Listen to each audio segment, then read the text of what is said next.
Hey guys, I want to welcome you to the weekly Wednesday for the Financial Freedom newsletter, where every week, every Wednesday, we delve into something inspirational, motivational, something excerpt taken from the Financial Freedom weekly newsletter. Wherever you are, if you're listening on Spotify, on iTunes, Google, be sure to click the like, subscribe, share, comment. And without ado, let's get into the show. Welcome everybody to this week's podcast episode for the Financial Freedom Podcast. I'm your host, Dr. Christopher Liu. And as you know, we talk about 4 different types of freedom: time, financial, location, health freedom. In that light, I'm always interviewing entrepreneurs, coaches, people doing things on the cutting edge and sharing those with the world. So today we have Amanda Kate, and she describes herself as divine, messy, human. She's an author. She's a movement specialist, mentor, a mother. And so calling in from Australia. And so it's going to be a fantastic conversation. It's going to be about emotional health freedom, emotional fluency. So I'm really excited about this show. So Amanda, welcome. Thank you so much for having me, Christopher. It's a pleasure to be here. I know we had connected through Podmatch, and it's a very interesting platform. And so tell us more about yourself, your company, your business, and how you got started. Yeah, absolutely. So in Australia, kinesiology is a little bit different from what it is in the UK. Yes, we do the muscle movements and the movement of the physical body, but we're also looking at the quantum physics aspect, that they've proven that the universe is 4% physical matter. So when I'm looking at your meat suit, the human bit that you're walking around in, there's also all of the other bits that you've just mentioned that fly into it. It's financial, it's emotional, mental, physical, spiritual. All of those different aspects make us who we are. And I think that's why it really drew me, is because I knew that my physical health actually didn't have a huge amount to do with my physical body. It had to do with the psychological stress, the emotional stress, the lack of spiritual health. And so I was getting really, really sick. And modern doctors were going, but you're the healthiest sick person we know. We don't know what to do with you almost. And it wasn't until I started looking, I guess, down slightly different alternative routes that I started realizing it was I went to a psychologist, which is not so alternative, but it's still looking in a different avenue, because I thought it was my physical body that was the problem. But it was actually all those other stresses that were creating the physical dis-ease within the body. And so it wasn't disease, it was dis-ease.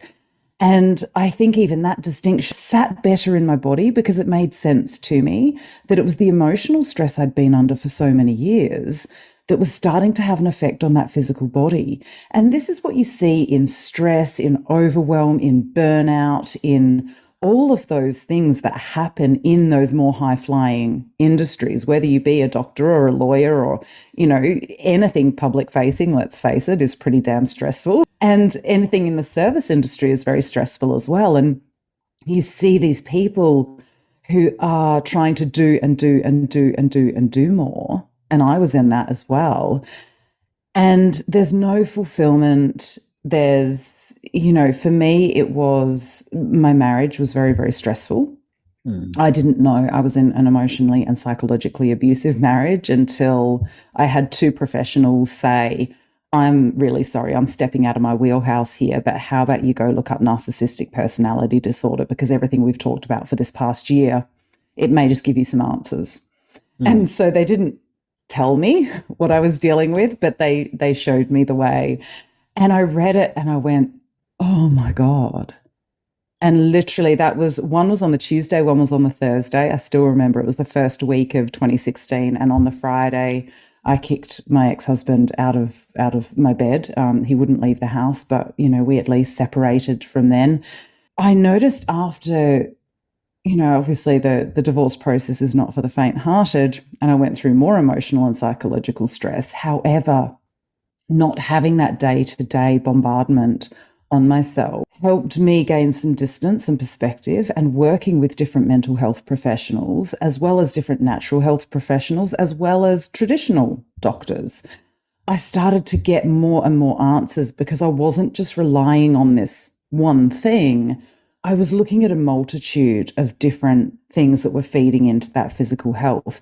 And one of the biggest things for me was being able to acknowledge that emotional state within me, being able to see what I was feeling and understand then the link between that emotional state that had built for so many years into how it was breaking down the physical body. Oh. And that for me was absolutely fascinating. And that was the path that I found the type of kinesiology I do in, where we do look at all of those different aspects of the human body. We tap into a lot of the Chinese medicine sort of TCM principles in terms of the meridian system and the way that the energy flows, as well as the chakranadi system. So we use a lot of those energetic systems to look at what's going on in the body, as well as looking at the way, you know, the physicality of it is moving. Fascinating.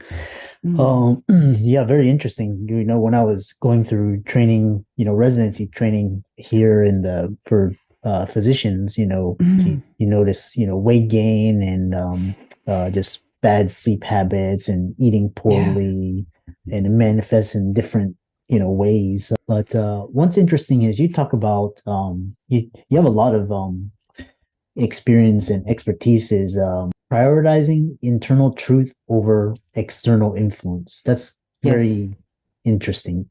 Elaborate on that. Yeah, no, absolutely. I love what you say about when you were going through that you know, residency and you're noticing the weight gain and the poor sleep habits.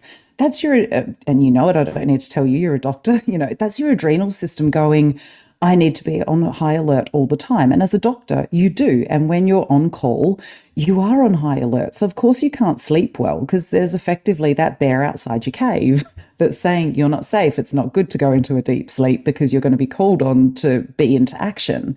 And so it makes a lot of sense. But as I learned this, I started to look at, you know, for me, it hadn't been safe to sleep because emotionally and psychologically I wasn't safe. So I didn't have that spring into action type thing. And, you know, I'm going to be called out of, you know, the break room or whatever it is to you literally go from 0 to 100 in 0.6 of a second.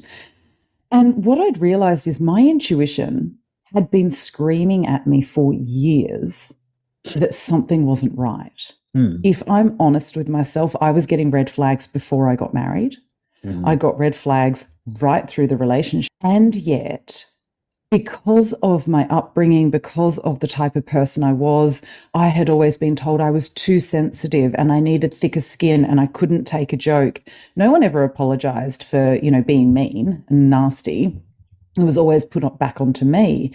And so when I was getting those bits of intuition coming into me, I wasn't listening to it. I wasn't trusting it. Now, we can call it intuition. We can call it psychic senses. We can call it gut feelings. We can call it vibes. Whatever resonates with you, it's all kind of the same thing. It is feeling into our body, understanding what those messages are. And the difference was I heard them. I certainly did not listen to them.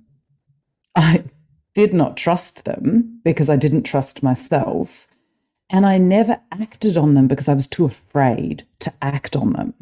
And so, you know, as doctors, when you're pushed to the edge, or when, you know, for me in my relationship being pushed to the edge, you can't read all of that intuition because you're constantly in this go state. And I've had to train myself to slow down, to come out of that go state, to spend more time in nature, to spend more time in meditation, to spend more time just staring out the window, or when I'm drinking my coffee, to actually stop and smell it and taste it rather than get it in a to-go cup and race around trying to, you know, shove it down my throat until the next appointment. It is really putting in those little moments through the day for me to slow down and tap into my body and ask it, what are you trying to tell me today? And so, you know, I had a podcast interview before you today, and because we're already 7 a.m. and I don't mind getting up early, my alarm still went off at 4:45 this morning, but I'm going, you know what, it's nearly Christmas. I'm pretty tired. I know that when we were first organizing this, I mucked up our time zones. There's all sorts of stuff that I don't usually do that has been coming in lately. I have had appointments that, not that I've missed, but that I've overlapped with other appointments. I have made all sorts of mistakes. Now, for me, what that tells me, I need to slow the hell down. I need to take a break. I need to go back through everything and double check stuff in that slower state without allowing myself being bombarded by more stuff. And so that was one of those really big things. And because you can't hear your quiet intuition, those quiet things your inner voice is telling you, when you're constantly in the hustle and bustle, you're getting all those pings and notifications, and we're hurtling through life at 40, 60, 80, 100 kilometers an hour. We're, in the shops where there's lights and there's sounds and there's music, and our senses are overloaded. And so for me, it's almost like I put those little horse blinkers on and I quieten myself down. And I can then hear what my inner voice is telling me. Last week, I was so frustrated. I was getting resentful, and resentment is part of the envy family. Do you know what I was envious of? Is everyone else is finishing school and everyone else is finishing work and going on holidays, and I've still got a few more days to go because I'm tired and I wanted to rest. And so you can understand where that resentment was coming in. Okay, so how do I, in amongst my last few days of work, buy myself a little bit more time, bring in a little bit more rest? And even if I'm busy, okay, how in that busy can I carve out 5 minutes to go and get the sun on my face, to sit and smell my coffee instead of, shoving it down and burning my throat on the way? So they're those sorts of things that I really talk about, and listening and acting on that internal guidance. I rearranged stuff. Like I say, I cancelled on my appointments today. And you know what it was met with? The lady went, "Oh my God, I am so glad you said that, because I completely understand where you're at." She needed it too. So I also trust that the universe will divinely guide us in that way. And so if we have to push things off, if we go, "No, I actually can't do this," I look at the fact that what is in my highest good is automatically in everybody else's highest good. Very, very powerful, very insightful. And then because what's interesting is you're talking about metaphysical healing. And what's interesting is you talk about impact of emotions on your health, and tell us about energetic and vibrational healing, because that's how we, all of us endured some sort of childhood trauma, or some emotional trauma. It's a very fascinating field. I have realized that the more I learn, the less I know, and therefore the more I want to know. So I've actually banned myself from any new courses this year, because I'm like, I just really need to take a bit of a break from that. But I'm always looking at that next course, because you're right, there is so much to learn. And for those that don't know, metaphysical means beyond the physical. So we are looking at those things that feed into the physical, that inform the physical aspects of the body. And you're right, every single person has been through trauma. And a lot of people, I've had clients of mine going, "No, I had a great upbringing. It was awesome." And I'll dig a little bit deeper, and they'll have had very critical parents, or parents with very high expectations that they never felt they could meet. I'm going, "Honey, that's a trauma." Because a trauma is anything. And I love Dr. Gabor Mate's work on this. And there's a lot of really amazing trauma-informed specialists who are coming out with this stuff.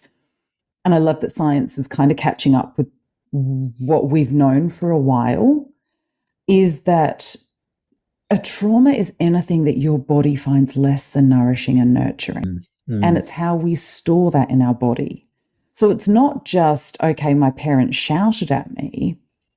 It's, what did I make that mean when they shouted at me? Now, as very small children, we are egoic creatures. Everything is about us. So if our parents have a fight over money, we think it's our fault. If they do, if they shout at us because they're tired, it's our fault. And so we will make meaning about it, and we make it mean things. And even last night, I had a session with my kinesiologist, because I'm always working on myself. And I was like, I'm still carrying that story. Oh my goodness. And there's this story that's carried through from childhood, almost like I need people kind of clinging on to me in unhealthy ways because it makes me feel needed. And I'm like, oh, no wonder I've been so exhausted lately. Okay, what shift do I need to make so that I have healthier boundaries in place, so that I don't have that same sort of thing draining me? so to speak, because all of these different pools on our time are all like we've got electrical cables going out from us. Now, the healthy electrical cables, so with my partner, for example, we've got a healthy electrical cable. The energy runs both ways. Some electrical cables suck the energy out of you and you are just feeding it. So say if you're having an argument with someone, that is just pulling your energy. Some may be a bit dead energy, not moving much at all. And so it's really interesting when you start looking at the different relationships in your life. What I realized early in my life, I didn't realize until late in my life, but I realized earlier in my life, I should say, was that most of my relationships were me giving to the relationship. And I was getting little bits back, but certainly not as much as I was giving. So when you think about that in terms of an energetic equation, even though it's never quite a balance sheet, I'm pushing all of this energy out of me, but I'm only putting drips in the bucket to fill me up again. So chronic fatigue for me came from me energetically depleting myself and basically going into a massive debt of energy that I then had to work on repaying. And then it took me years to get into even being a balance sheet, and now at least I'm in savings, but it's taken me years and years to get there because energetically I was like a fire hydrant, just everything was going out of me and drips coming back in. So we need to start looking at ourselves in that sort of equationary thing of what is filling me up and what is draining me and how can I address that balance. Oh, very fascinating. Because it kind of reminds me also like allude to residency because that's just where all the trauma happens and all the manipulation. But it took me like a whole month of sleeping 10 hours to recover from that 2 months of sleep deficit, which is kind of similar to what you're talking about. And then what's really interesting is when I hear about these work like energetic healing, healing emotional wounds, forgiveness. How do you know you're healed? I just, so like you do the work, but then how do you know, how can you see, you're healed or that you moved on? Do you know, it's really interesting. And that's a beautiful question. Actually, funnily enough, nobody's ever asked me that one before, and I love it. I used to actually say the same thing to my teachers in kinesiology. I'm like, we talk about unpeeling this onion. When the hell do we get to the middle of it? And P.S., can I put it in my blender and just blitz the hell out of this onion and be done with it? The way I describe it is I give a couple of different visuals. So those filament lamps that you see where there's the ball in the middle and there's a whole heap of little filaments out that sparkle, every time we look at a different issue from a different perspective, we're gaining more filaments. So we're gaining more understanding from a more 360-degree view on an issue. So there are issues that I had early on that still pop up and I'm like, oh my God, that chestnut again. Why? Where is that not healed? But because I'm gaining a different perspective from where I am now, I'm like, oh, that makes a lot of sense. I get why that's come back in to give me a new layer of healing on the healing that I'd already done previously. So again, it's like those, the cliffs that you see at the seaside where you can see the sediments. Every layer you build is another layer of healing, another layer of acceptance, of understanding, of compassion, of empathy, not just for yourself, but for the others. And one of the things, for forgiveness, for example, I look at it slightly differently. I can forgive, say, my ex-husband for being the soul being that he is, for the fact that he is doing the best he can with the tools he has. And also, I will not condone a lot of the behaviors. And I can hold those two very comfortably together and they sit fine in my body. And that's how I know I've healed. I used to almost want to vomit when I heard his voice. It would be a visceral, physical reaction to me. And when I realized there was one day he pulled up out the front of my house, he was speaking to the children and I went, oh my God, that doesn't make me sick anymore. you get little realizations, or something that used to trigger and activate something in your body. You all of a sudden one day go, it's not having the same effect on my body. So the other visual I like to give is of a spiral staircase going up. You go, every step you take, you're gaining a new perspective on what's happened to you in the past. You're able to look at it from where you are now with the wisdom that you've gained from the previous healing you've done. And so we're able to walk up this spiral staircase, gaining new perspectives. And sometimes we might need to go down a few steps and have another look at it and go, oh, I didn't see that before. Okay, got it. And so it's not a linear process, healing. It is going back. It is changing the tune. It is doing different steps. It is learning new ways. I think mostly what it is having compassion for ourselves. The hardest thing for me to get to grips with was I was my own biggest abuser. I thought I deserved everything that everyone threw at me because for years I'd been told what a shitful human being I was. And I believed it. And then because of that story and me believing it, my internal voice was disgusting. I would not have dared say anything I said to myself to any person outside of myself. And yet that inner talk was horrible. It was nasty. As I started to ask myself some questions, I started to check in on that inner voice and go, hang on, is that true? Is that actually true about myself? Because I don't think it is anymore. And I'd start asking those questions and I'd start shining a light on it. But I needed compassion for that part of myself. I needed empathy for that part of myself. Every single day I was just trying to keep myself safe. And those unresourceful behaviors are because at one time they kept me safe. It's the same as any person. Our unresourceful behaviors at one point were the best behavior we had to keep us safe and keep us alive until the next day. Yeah. Interesting. Very, very powerful, very insightful.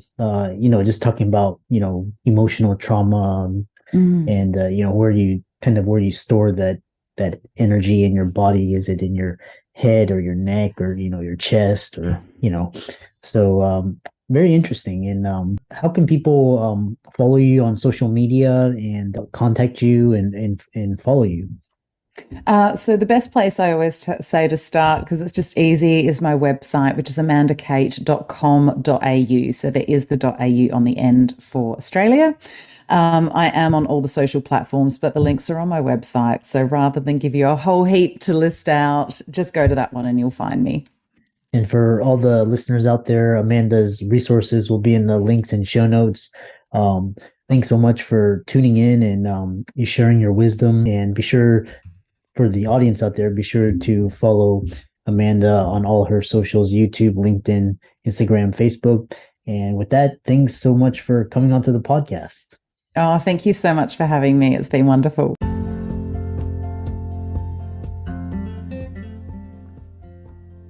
I hope you really enjoyed that wonderful, inspirational, motivational piece. Again, wherever you are listening, if you liked it, be sure to like, comment, share, subscribe. We're on everywhere: Spotify, iTunes, Google, Amazon, Audible. And without much ado, be sure to thank this show's sponsors, and we'll see you next time.